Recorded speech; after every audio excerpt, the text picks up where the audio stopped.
Passamos a apresentar os 4 Evangelhos, Revelação da Revelação, Jean Baptiste Rustin. Narração, Paulo de Moraes.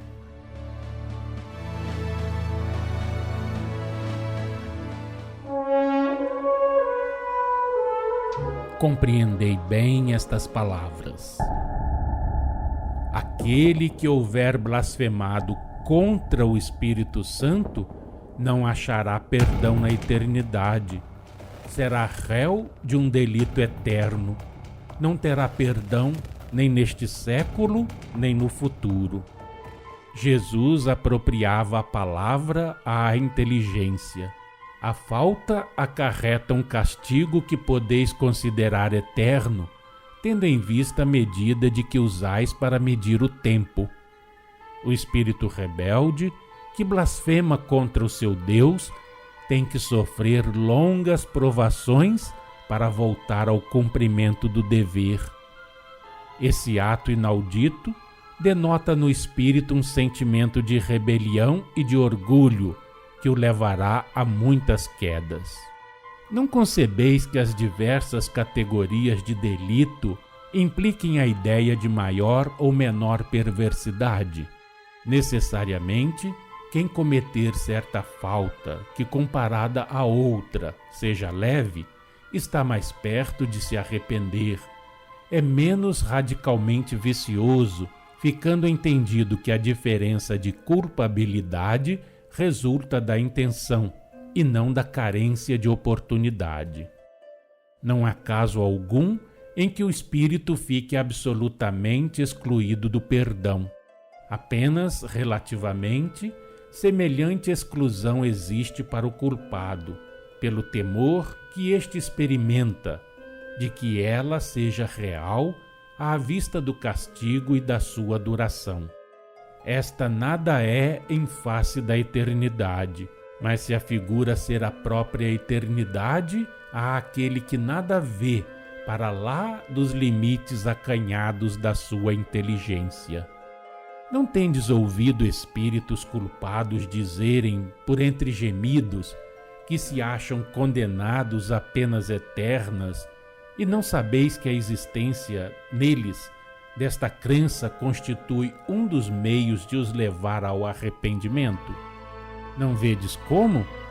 Eis aqui, o rigor e a duração do castigo consomem as más energias do culpado.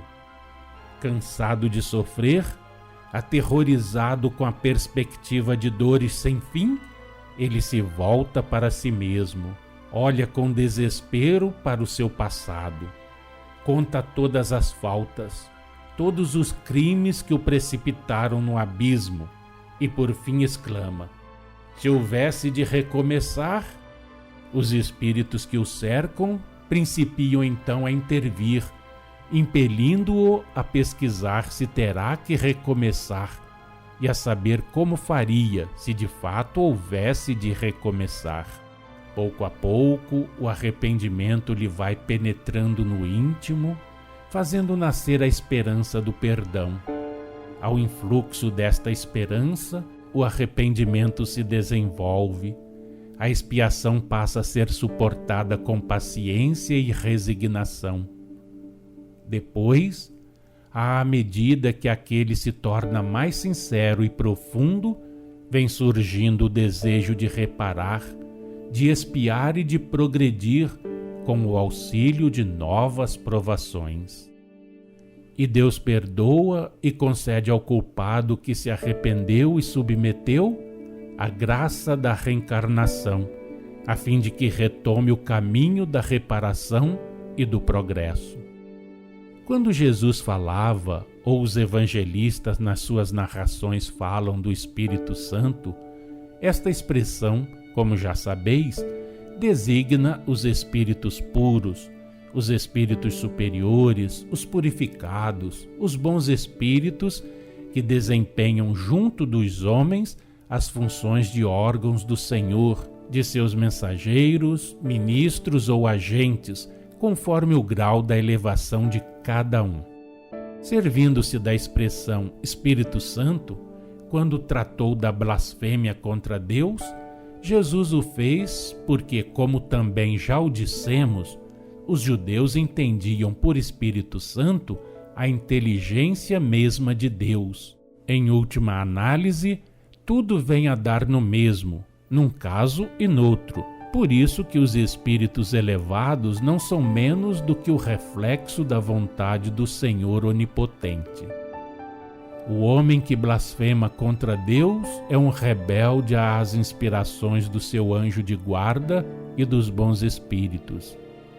Incorre em culpa grave e não obtém perdão enquanto permanece culpado e rebelde, correspondendo à eternidade do castigo à eternidade da falta. Se o espírito permanece eternamente rebelde, seria réu de delito eterno. Jamais obteria perdão na eternidade, nem além dela, para nos servirmos das expressões bíblicas. Mas não pode ser e não é assim.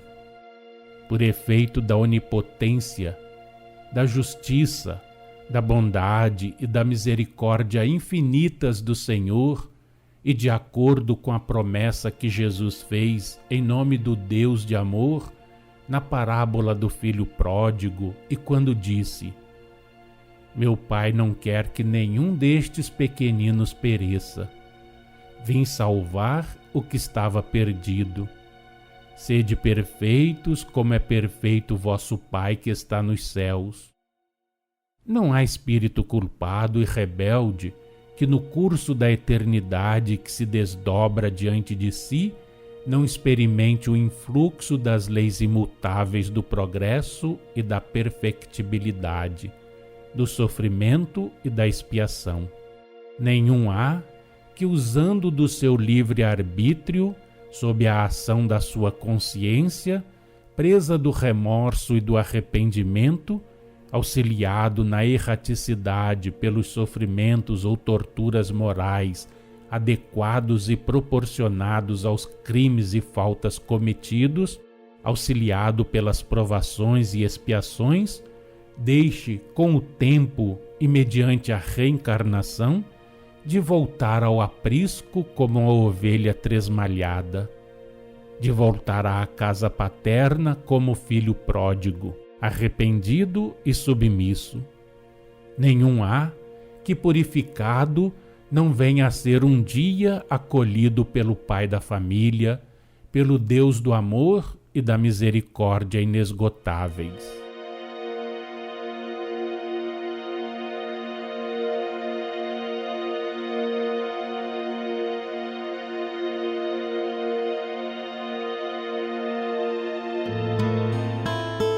Acompanhe no próximo programa mais um trecho de Os 4 Evangelhos, Revelação da Revelação, Jean Baptiste Rustin.